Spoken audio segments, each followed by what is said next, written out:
Hello everyone. I'm Suraj. As this is the day 11 of my training session, and I have got a couple of questions in the form of assignment. So let's just quickly dive into it. So the first question here is: share 5 things we test in SEO testing other than what is covered in training. So SEO is basically a search engine optimization. It means that when we have made some changes in a particular website, so what impact these changes will be having on the organic search or on the Google search list or in the Google ranking session according to the Google algorithm. So SEO testing, I can say like there are two types: on-page SEO and off-page SEO. On-page SEO, it could be like we should be changing the title, description, and keyword, and we should be using the keyword which is very popular, and we could rank this keyword at the top. So moving forward, when we are placing some links in our blogging session, the link should be very neatly placed or on the perfect location. It should be placed with a perfect font and perfect color. So, and when we are adding different pages to our website, it should not be like when we click on that particular link or the page, we should not be directing to something else, or maybe like it should not be broken. Like we should not be getting like the page is not found. So we should just be deleting this kind of links which if we have added. Then further, if my website is an HTTP, then I should be converting it to HTTPS so that people will feel that a bit secure. Then further, there should not be like bounce back rate should be not more. Like for example, if I'm clicking on a website and at that website when I'm clicking, so I'll be getting some ads. It will be very irritating, and I'll be just bouncing back. Uh, I'll be just clicking back button, and the Google will think that this amount of people are visiting. This amount of people are visiting the website, but they are not sticking to it. They are just bouncing back, and the rate or the Google algorithm will think Google algorithm will place this website bit low. So moving on to the off-page SEO, there is something called as backlinking. If a popular blogging session or a popular website is mentioning or giving a refer to my website or a blog, then it is called as backlink. It is like when Google is going on to their website, Google will find our link as well, and he will be just checking on our website too. Then accordingly, our ranking will be a bit more. Then moving on to the second question, explain database testing by using your own example with table and visuals.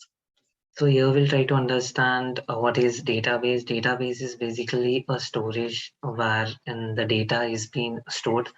It is basically a backend where it is integrated with the front end or with the UI, so that the data which is being fetching from the UI or the front end is being integrated or mapped to the database which is present in the backend.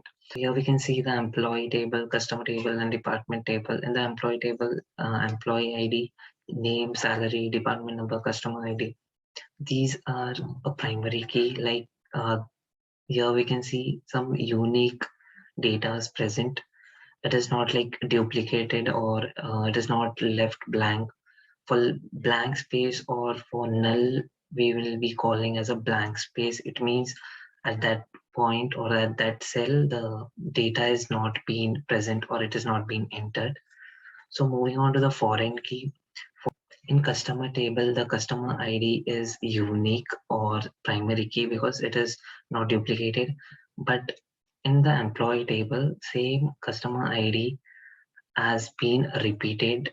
So it is called as foreign key. Moving on to the database testing. In the database testing, we'll be testing like the data has been mapping properly, whether the data is being integrating from the front end, is moving it to the back end. Then we can see like a authorized person is being able to log in. So here we'll try to understand database with a better visual. So for database testing, we'll be testing whether the mapping or the data is being mapped properly or not. It means that if the username is filled, that username is going at that particular table, at that particular column or not. That will be checking whether if the password is being entered, this password is being stored in the password column or not, and it is not being getting duplicated, or the data is not being getting lost in the middle. This will be checking in the database mapping. Then there is something like a business logic. A business logic will try to understand with an example, like if there is an e-commerce site, and for in that e-commerce site, they are giving some discount. So when the customer has been buying the product, the discount should be applied and the remaining amount he should be able to pay. So this is the business logic they have been implemented. Then we should see the CRUD operations, which is the integrity. The CRUD operations means create, reading, update, and delete. So for create, I can say like if someone is creating a username, password, and giving a sign in. So he's creating a new account. So that this is create. So for reading, I can say like if from the database, if he's retrieving something through the SQL queries, so this is the reading or the retrieving process. Then moving on to the update. Say for example, he's been changing his name, or he's updating his name. Then here we can see the update operation running. Then lastly, the delete operation. Say for example, a user doesn't want to be in this application for now, so he's been deleting his account. So he should be able to delete the account. So here we can see the delete operations. So this is the database testing. Thank you.